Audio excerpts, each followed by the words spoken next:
Now we're going to go back to the Middle East, where two key right-wing members of Israel's coalition government have threatened to bring it down if the Prime Minister agrees to the latest peace deal offer. The Finance Minister, Bezalel, Smotrich, and the National Security Minister, Itamar Ben-Gvir, have said that they were opposed to striking any deal unless Hamas was wiped out. And last night in Tel Aviv, tens of thousands of people gathered to urge the Prime Minister to accept the ceasefire proposal, which was unveiled by the US President Joe Biden. Groups of protesters were dispersed by mounted police and by water cannon. So let's discuss this proposed deal with Mr Netanyahu, who is joining us from Doha, a professor of contemporary Middle East politics at Qatar University. Professor Netanyahu, what do you think Hamas's leadership group in Doha, in Qatar, where you are saying? Are they urging each other to accept Joe Biden's proposal?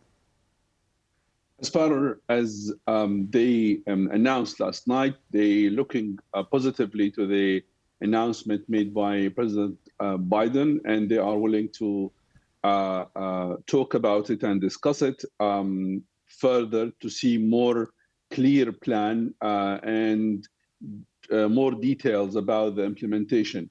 Let me just remind the viewers that all of the proposals suggested in the last few months, actually all of them sort of restructure and resubmit of what had happened in the Paris meeting a few months ago, when the whole mediators basically discussing the whole crisis in Gaza. So everything we see now is actually started in Paris discussion, which has actually happened a few months ago. So the new proposal is sort of amendment of that discussion.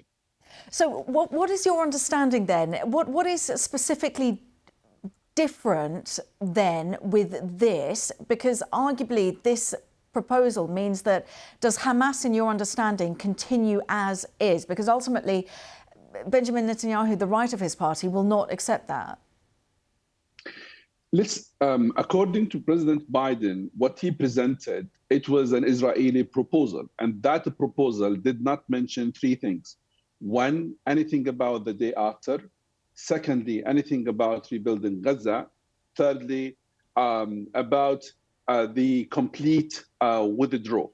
However, if you look at the three steps announced by Biden, actually there is a talk about stopping all, I would say, military activities, but they don't talk about complete ceasefire. So there is a playing of words can be seen. All of the proposals, they talk about three stages, each stage 42 days, and basically followed by complete ceasefire.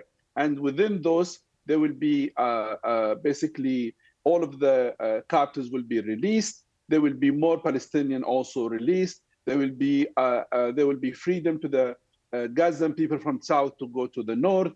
Netzarim, Israelis will withdraw from whole Gaza. And then they talk about basically rebuilding.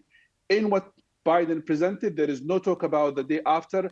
And that is what I think now Netanyahu is trying to capitalize on and trying to protect the proposal from his cabinet members. Okay, Professor Mr Netanyahu from the Qatar University. We're going to have to leave it there. We're out of time, but thank you for your analysis.